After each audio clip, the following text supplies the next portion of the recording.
Welcome to the Money Love Podcast. I'm your host and money coach, Paige Pritchard. If you're ready to uplevel your results in relationship with money, you're in the right place. Each week, I give you the tools to transform your mindset, manage your emotions, and achieve results with your money you never dreamed were possible. Hi, love. Welcome to episode 13 of the Money Love Podcast, where today we are going to be talking about this concept of financial intimacy. It's something that you may have never really thought about in terms of your relationship, but I think by the end of this episode, you're truly going to see how important it is to the success and the longevity and the health of your relationship. Before I dive into the topic, I kind of just want to give you a heads up on what you guys can expect for about the next 3 weeks on the podcast. For the next 3 weeks, we are going to be talking all about money and relationships. So many of you, when I ask you, like, hey, what areas are you struggling with? What are you really experiencing the most pain in? Hands down, you guys are saying managing money in your relationships with your spouse or partner or significant other. It's not budgeting, it's not debt, it's not making more money. Y'all are like, seriously, I'm at my wit's end and we need help. And listen, I get it. Like, I have been there.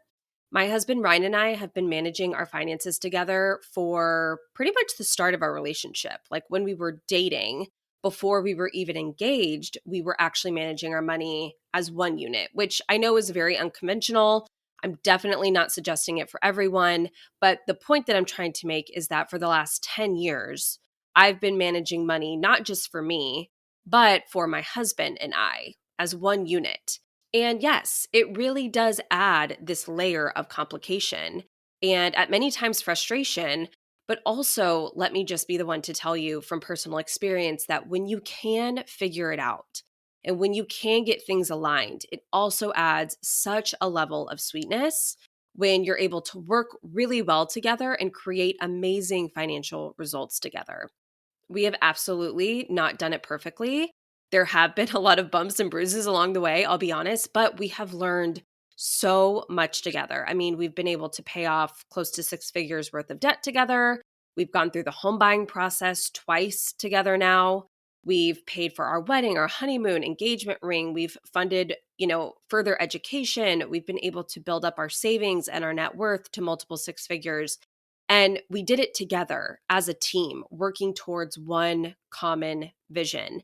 And this process is what I think a lot of you guys are struggling with. And I'm so excited to be able to really deep dive into this area and to give you some really impactful mindset shifts, but also some tools that you can have in your tool belt to really deepen the level of financial intimacy in your relationship.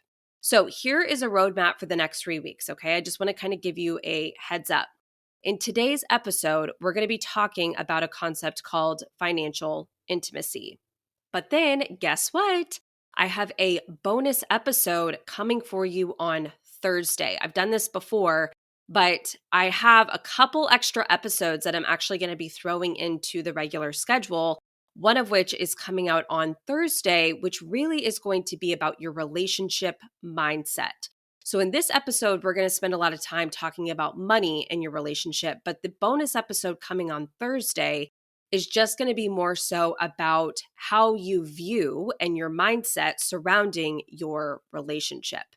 I have to say that going through my life coaching certification, the one area where I really felt was the most transformational for me was the concepts that I learned surrounding relationships. And I want you guys to have those tools and skills as well, because they've been so transformational for me, and I know they will be for you too.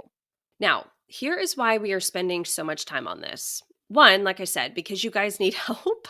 And so why not deep dive into this area for a bit, right? Why not spend some time here and really just do some, purposeful work here? Okay, lastly, I just want to make this disclaimer. For those of you not in relationships, listen up. This is for you. Do not think that for the next 3 weeks that you can just tune out of the podcast because this isn't relevant to you. It is. It's very relevant to you. The topics that I'm going to be covering can be really applied to any relationships, friendships, relationships with other family members, coworkers, any relationship. So please do not think that if you're single or if you're not in a relationship right now and you're managing money on your own, that these skills and practices don't apply to you, because they absolutely do. So make sure just continue to plug in, because like I said, I think you're going to be surprised at how relevant this all truly is. So let's talk about this concept of financial intimacy. All right, I want to start with this. Depending on where you are in your relationship, your level of financial intimacy will vary, along with the importance of it within the relationship. So obviously, when you first meet someone and you first start dating, your level of financial intimacy will be very low. And honestly, it's not really super important in the beginning stages of a relationship if things aren't serious or if things are just pretty casual. However, as a relationship starts to progress and gets more serious, the level of financial intimacy will start to deepen, and it's going to become more and more important and necessary to the success of a relationship. Now, every relationship is going to look different and it's going to go at different speeds. And ultimately, it's up to you on how quickly you want to build up the financial intimacy in your relationship. However, once it gets to a point to where you're like, okay, I'm going to be spending my life with, or a significant portion of my life with this person, I believe at that point it becomes time to make the financial intimacy in your relationship a priority. I can tell you with Ryan and I, once we kind of came to the point where we were like, okay, this is going to be a forever thing, we started having a lot of very in-depth and detailed conversations about money, about debt, about savings, about income, about managing money, about just our vision of what we wanted our lives to look like financially. We were having all of these conversations just as boyfriend, girlfriend, with the intention of it obviously turning into something more serious down the road. So it's up to you. But like I said, once the relationship kind of gets to a point where you know it's serious, you know it's going to continue well into the future, and when the decisions that you're each making individually start impacting the other person financially, that's when you know that it's time to really make the financial intimacy in your relationship a priority. Now, when most people think about intimacy in a relationship, what's the first thing that comes to your mind? I think that many people would say physical intimacy, but there's also emotional intimacy, there's intellectual intimacy, there's spiritual intimacy. But another very important level of intimacy in a relationship is financial intimacy. And it's not something that people think about when they come into a relationship or a marriage. Like I talk about in almost every episode, money isn't rational, it's extremely emotional. And so when you bring two people together to manage a shared resource with all the history and beliefs and emotions that are driving each one of you, things can get really complicated. And it just becomes ever more important to figure it out. All right, so let's define financial intimacy. Like, what does this even mean? When I wrote this out, if I'm going to define what this means, I said financial intimacy is the ability to openly and honestly communicate with our partner around money while safely expressing our hopes, fears, needs, and concerns with love and respect for the relationship's highest good. I truly believe that financial intimacy is the key to and the foundation of really our sense of safety and security in our relationships. And two people who are in a committed relationship cannot have a healthy and truly intimate relationship unless they are willing to be financially open and fully transparent about their financial wants, needs, and expectations of each other. There's a book I love on this topic. It's called The Heart of Money by Deborah Price. And in the book, she states, financial intimacy requires the willingness to be self-revealing and vulnerable, to be seen for who we really are, to share our fears and our secrets, and to love and accept one another unconditionally, flaws included. Whoosh, take that in. That's a really good one. Now, let's be honest. It does take an emotionally and financially mature person to achieve this depth of intimacy in a relationship. It is not easy. But the bottom line is this: without financial intimacy, our relationships lack the foundation required to survive the challenges and the experience that most relationships will encounter over time. Almost every relationship will encounter challenges or just outright conflict around money at some point. And I believe that when couples can develop financial intimacy and they can effectively communicate about money, they can really effectively communicate about almost anything. Money is the number one stressor in people's lives. It's also the leading cause of divorce in marriages. Again, going back to the heart of money, she says, left unmanaged and without proper and timely help, money issues will eventually chip away at the foundation of trust and intimacy in our relationships. Without trust, intimacy cannot survive. And without intimacy, love withers and dies. So, bottom line, y'all, if you think that the financial intimacy in your relationship isn't important, you're wrong. I don't like telling people that they're wrong a lot, but you're wrong because it is.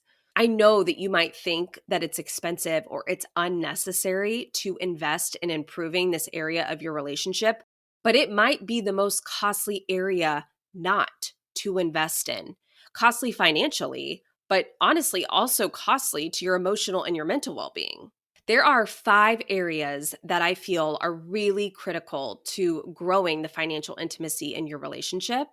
And I'm going to walk you through the 5 of those in this episode. And some of them we're going to deep dive into, some of them we're just going to touch on briefly because I will have a future podcast episode on them. All right. So the first step, the first area in developing and growing the financial intimacy in your relationship is to take the time to really understand each other's money past and money history. I talked about this in episode 1 of the podcast, but we all have our own complicated pasts and backgrounds with money. And typically, when 2 people are coming together, those backgrounds are usually very different. And if you come into a relationship thinking that your partner is going to see money and experience money the exact same way that you do, based on 2 completely different backgrounds and histories, I mean, think about it. That's not a very logical assumption. But so many of us do that, right? We try to make our partners us when it comes to money, and they aren't.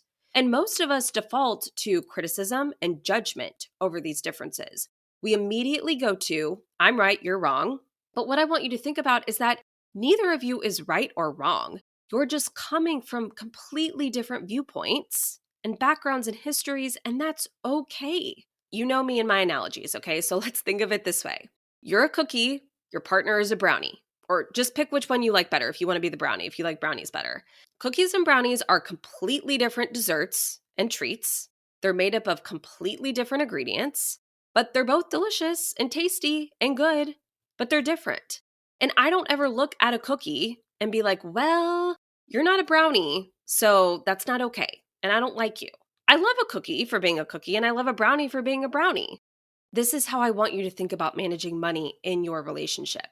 You're both tasty and delicious, but the ingredients, the inputs that have gone into both of you to create who you are today are very different. And so neither one of you is right or wrong. It's just different. And there's actually a name for this. It's called your unconscious inheritance. And it's the money patterns that you've picked up from your past and from your family. And the foundation of your money patterns and beliefs, they were laid long ago. Same with your spouse, and they run deep. And trust me, you are not going to be able to change them overnight or honestly at all, frankly. But what you can do is you can work to understand them in your partner, and you can view your partner's unique money history with curiosity and compassion rather than criticism and judgment. So here's how I want you to do this. I want you just to be really curious. Anytime your partner does something with money or says something about money that you don't agree with, you don't align with, maybe you don't understand, I want you just to ask them to explain their thought process. You can just be like, explain where you're coming from on that. Like, I don't really see your point of view, but I'm curious to know how you got there. Another thing that you guys can do is sit down together or just ask your partner to answer these questions. And there's 4 questions that you can answer that will probably be pretty enlightening when it comes to understanding your partner's money history. So the first is, I believe money is blank. Have them fill in the blank. The second is, when I think about money, I feel blank. Have them answer that. The third, when it comes to money, what I need most is blank. And fourth, When it comes to money in our finances, what I need from you is blank. Have them answer all of those questions. And I promise you, understanding where your partner is coming from is a game changer. It really takes you out of this defensive mode and it puts you more in a compassionate space. From there, you guys can start making decisions and working together as a team from a place of understanding and acceptance and embracing each of your unique histories and pasts that have made you who you are today, especially when it comes to money.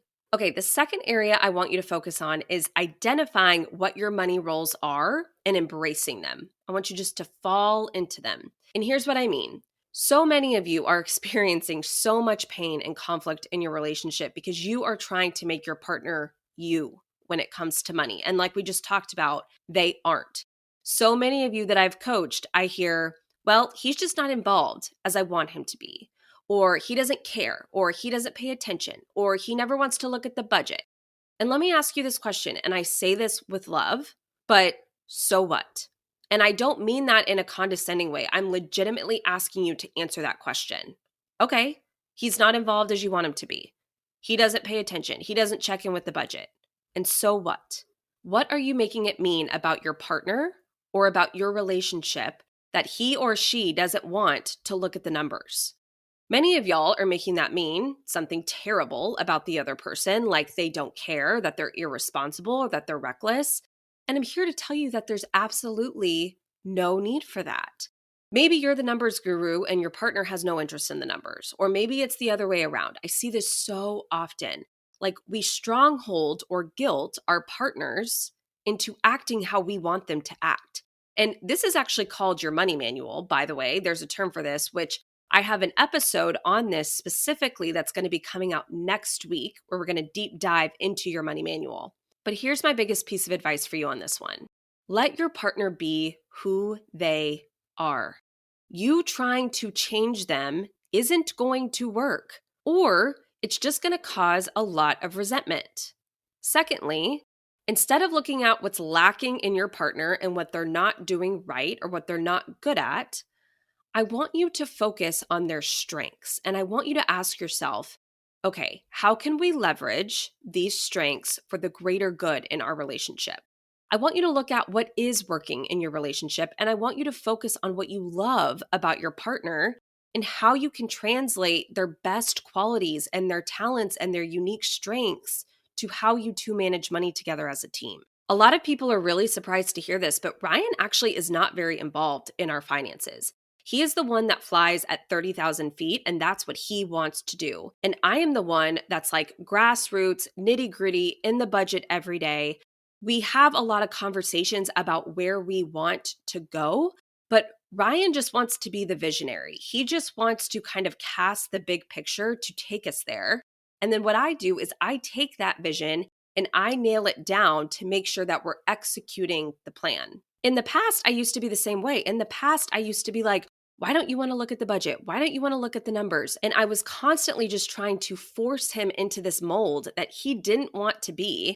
And obviously, I can tell you that it didn't turn out very well. But once I just let go of that tight grip and I realized the fact that Ryan is just never going to be the guy who wants to be in the budget, who wants to be in the app and looking at all the numbers. He just wants to be the big picture thinker, which honestly, I'm really not. Once I realized, like, oh my gosh, like this actually works well. He can be the big picture thinker, cast the vision, and I can be the one that embraces the day-to-day plan. We were each able to embrace those roles that play to each of our individual strengths, and from there, go out and execute and create a really effective dynamic that plays to each of our strengths instead of forcing the other person to be someone that they're not. Remember, you have a cookie and you have a brownie. How can we take the cookie and the brownie and somehow combine them into a delicious treat that's just going to be even better together than they are apart? That's the type of question you need to be asking, not why won't they just do blank or why won't they just do what I want them to do? So, identify your money roles, and that starts with having an open and honest conversation. And no answers are wrong. This is a time and a space where you both get to be honest and open about the level of involvement that you want to have in your finances and the role that you want to play when it comes to managing your money. I want you each to look at your own individual strengths and talents and skills and personalities and play to those. I want you to develop an environment where you can both flourish under your unique roles rather than withering away because you're being forced into a mold that isn't you. Lastly, once those roles are identified, fall into them, embrace them. I truly think of harmony when I think of this because, like I said, it's like two different tunes or melodies coming together to create something even more beautiful than they are apart. Now, the third area of financial intimacy is the commitment to being transparent and honest with one another. Now, this is something that a lot of couples really, really struggle with, okay? So listen to this. According to the National Endowment for Financial Education, just so you know the source of this data, over 58% of those surveyed reported that they had hid money or purchases from their spouse, and over 34% indicated that they had previously lied to their spouse about their earnings, debt, or finances. Now, this has a name. This is actually called financial infidelity. And just how you can have physical or emotional infidelity in a relationship, you can also have financial infidelity. And obviously, this goes without saying, but financial infidelity is the enemy of financial intimacy. You cannot have a deep level of intimacy where there are lies, secrets, and cover-ups. I'm going to requote the quote that I said earlier in the episode because it's so true. It says, "Without trust, intimacy cannot survive. And without intimacy, love withers and dies." It is crucial that you create the safety within your relationship for the truth to exist. Now listen, here's my disclaimer for this one. This is an area that so many of us struggle in because it's really easy to play the blame game when it comes to this one. So many of us say, well, I would be more honest if he would just react better, or I would tell him if he just didn't make me feel so guilty. And it's like, no, no, no, no, no, no, no. Sorry, sister. Around these parts, we do not play the blame game. Blame is easy. Personal accountability is really hard.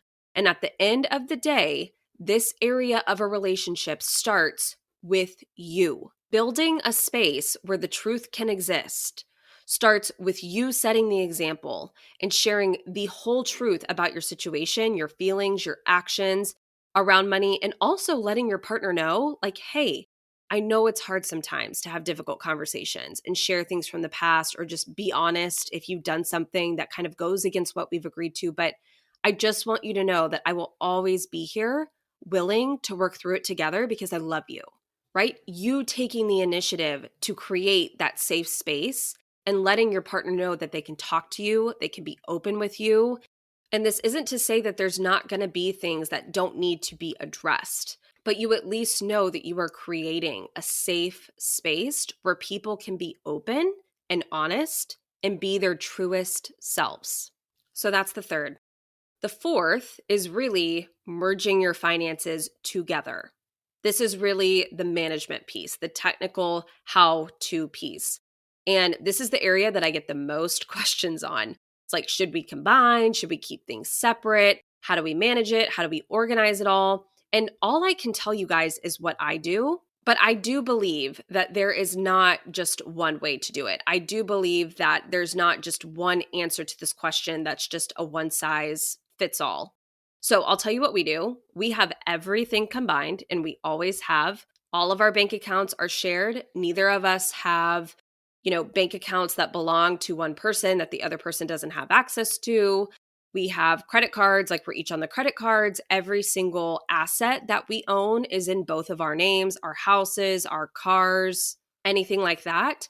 We truly view our finances as one. And really, I don't even think of our finances or our money anymore as my money, his money, his debt, my debt back in the day. It has always just been, we are one team, one unit. Everything gets combined into one pot, and then we tackle things from there.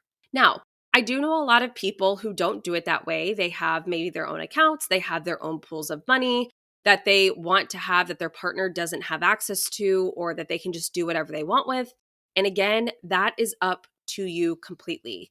But the way that I view it is if you are married and you have entered into a legal binding contract of marriage, you need to act like one financial team. And again, how you guys want to organize your bank accounts, that is totally up to you. But foundationally, have it organized so that you are operating as one team towards common goals and objectives. I'm telling you, something truly beautiful happens when you can come together and work together as one unit towards common goals. There's nothing you're hiding, there's nothing you're holding back, there's nothing that's yours or theirs. It becomes ours. And it really is this phenomena of 1 + 1 = 3. There's just something magical that happens that just can't be explained. As someone who has coached a lot of you guys, the couples that I see that have the most pain and conflict between them when it comes to money are the couples who have things separated. The couples who aren't working together, the couples who don't want to help each other out. They view things as my income, your income, my debt, your debt, my savings, your savings. And instead of working together, suddenly your person who is supposed to be your partner and your teammate has all of a sudden become your competition, the person that you're competing with and comparing yourself against. And I find that for many people who have things separated, they are very focused on my least favorite F word. They're very focused on things being fair. They don't want to bring things together and they want to keep things separate because combining things suddenly makes things, quote, unfair. But y'all, listen, relationships are not fair. You know this. There is always an imbalance of contribution in a relationship in every area. But I want you to ask, what's so wrong with that? What's so wrong with each person bringing in different strengths, different levels of contribution, and taking that and putting them together to form one whole? Very few relationships are financially fair, quote unquote, meaning that each person comes into the relationship with the same amount of income, the same amount of assets, the same amount of debt. And we're so focused on creating this dynamic that's fair so that we can feel better, that ultimately, when we're chasing fair, all we're doing is we're harming ourselves even more and creating more pain for ourselves, because the more we go out and try to make things fair, the more we realize that it's just not. And the more and more that we try to fight against that, the more pain and suffering we create for ourselves. So like I said, if you're not married and you want to have things separate, totally understand. But if you are married and you have entered into a legal binding contract and you guys have everything completely separated, I want you just to ask yourself, do I like my reason for this? I always say, make whatever decision you want. I will always be there for you. I will always support your decision. But I want you to make sure that you like your reason for that. What is your reason for keeping things separated? Is it because you think it's more fair? Is it because there's trust issues? Like, what is driving this decision? And do you like that decision? And if you don't, then I think there could be reason to evaluate that and make changes moving forward. So the fifth and final area is communicating about money, being able to communicate open and frequently. Now, I put this one last, and we're not really going to spend much time here in this episode because there's going to be an entire podcast episode on this topic. I'm just going to leave this one at this. Communication is important. We know that. But you cannot have a deep level of financial intimacy in your relationship if you're not talking about money on a somewhat consistent basis. And not just talking about it, but talking about it effectively so that it's productive conversation that is bringing you closer together and is moving you towards your shared vision and your common goals. Most financial differences are due to a failure to communicate effectively. We have to be able to communicate our needs, our fears, our feelings, and our grievances about money with the other person. Because if we don't, and things aren't brought out into the open and they're not talked about, they accumulate and build up over time and then just explode down the road. So, like I said, more to come on how to disagree, how to work through conflict, how to communicate effectively with your partner about money. But that communication piece really is the fifth and final part. Okay, so here are the 5. I'm going to recap them for you. 1, understanding and embracing each other's money past. 2, identifying your unique roles and falling into them. 3, creating a space for financial honesty and transparency within your relationship. 4, managing your finances together as a unit. And 5, productive and consistent communication about money. So, based on those 5 areas, I want you to rate the current level of financial intimacy in your relationship from 1 to 10. 1 being there's none at all, and 10 being that you guys are completely and 100% aligned. Think about that. Where do you fall?